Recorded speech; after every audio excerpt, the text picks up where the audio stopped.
Welcome to Lifestyles of the Strange and Exotic, Star Trek Review Phase 3, Part 2.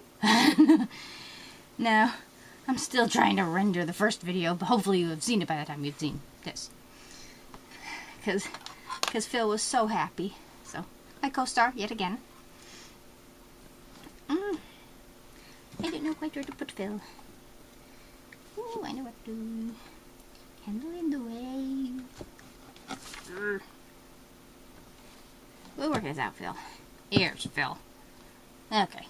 And I got my Trek gear on. And I was wearing a Star Trek shirt in this last video. But it was a book plate originally. You know, sticker that you put on the old-fashioned books with pages. That a friend of mine had given me. And I had scanned it and made it into an iron-on. But the iron-on had long since kind of wore off. So you can no longer quite tell what it was. So it was a Trek-ish shirt. But I did my Trek thing here. And this did make it into a haul. And the book I shall be reviewing, I finished tonight. Refinished because I'd read it before and it was so exciting. It's such a strong imprint in my mind. I had to read it all over again. So I finished it again. And it's Star Trek Mission to Horatious. Horatious. I don't know. I don't care. No. This book is good if you're like a My First Trek fan. You know, this is definitely a young adult book.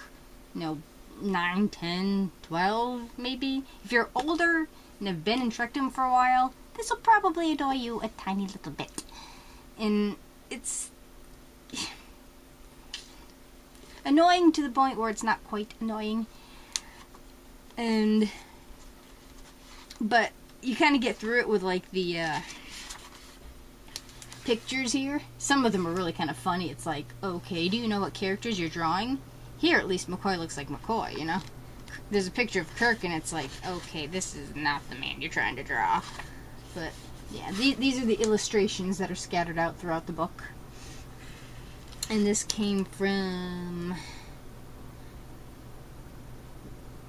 Reynolds Authorized Adventure from Pocket Books. And it was $16 originally, but I don't think I paid nowhere near that price. I think it was like maybe $5 if that. And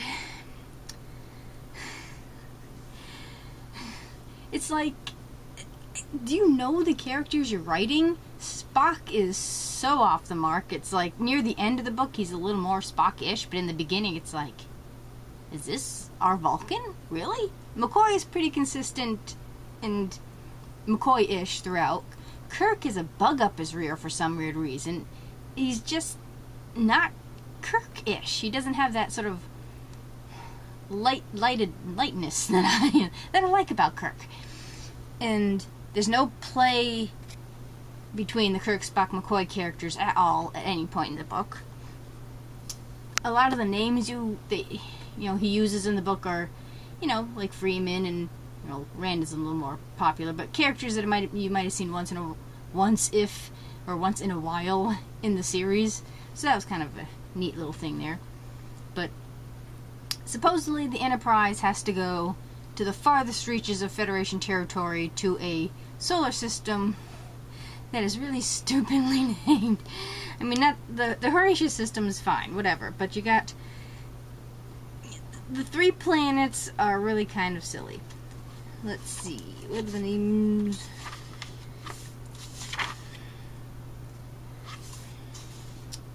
I don't know. But they're silly names, I don't know. Wow, it's so exciting. My brain is like, no, I don't want to see this again. Supposedly, the Enterprise is suffering on the verge of something called cafard. At least I think that's how it's pronounced. But like extreme boredom, which is like really not good if you're in a confined thing like a ship. Which is really wonderful, being they have to go way off to edges of Federation territory to this obscure place. Where supposedly they know about them, this particular solar system, because a few people 100 years ago, you know, at the beginning of spaceflight, managed to find their way to the solar system to kind of like didn't want to be a part of the Federation, didn't want to be part of the technological stuff. So you have the first planet they go to, which is sort of Stone Age era, and they come across a guy named Gronk. I don't know. And you can tell it's that memorable. I finished the book and I can't even remember now. But he was from the Wolf Clan. I mean, he's fairly likable. I kind of wish they spent more time on him. Then they go to the second planet, where it was just a pit stop, basically, but it's a planet that was ruled by the religion, and everybody's so happy because they're tripping on LSD, and it's like, what? And the third planet is not subtly based on Hitler's, era of things, with a slight bit of Rome thrown in. And I don't know quite how to feel about that. Now, if you know your history, you can pick up on these things. So it was just sort of,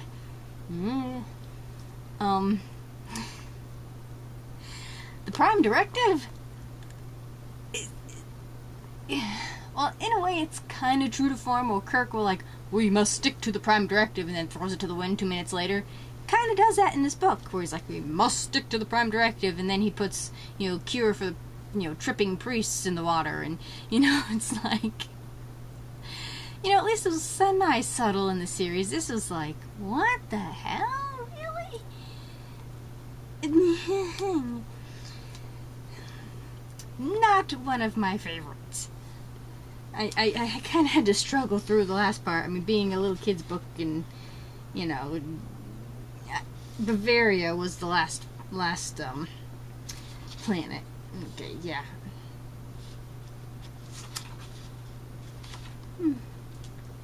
Not one I would, suggest you go out running by. If you come across it and you like Trek, good to have in your collection. You might read this once. If you have to, twice. It is by Mac Reynolds, illustrated by Sparky Moore. And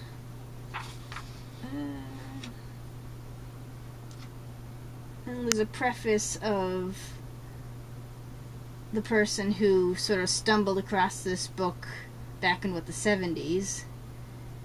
And I guess he rewrote it or something like that.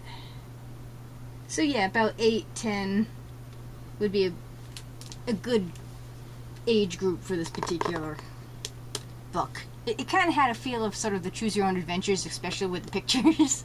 Kind of wish that was kind of the way it was written. That would have made it a little more interesting.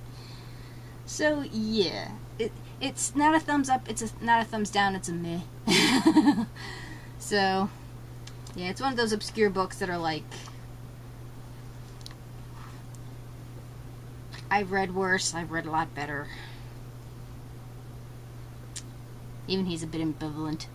So, definitely middle of the road. So now, on to reading my sequel to the book that has nothing to do with Trek, but I might still do a review since I reviewed the first one. I don't know, I should shut up now. Thank you for watching. Do comment down below if you've read this book and your opinions on it. Do check below for any links and various info and surprises and stuff I plan to put down in the info bar. Info I put in the info bar. And subscribe. There's always room for one more at the Strange and Exotic. Live long and prosper. Say bye-bye, Phil. Bye.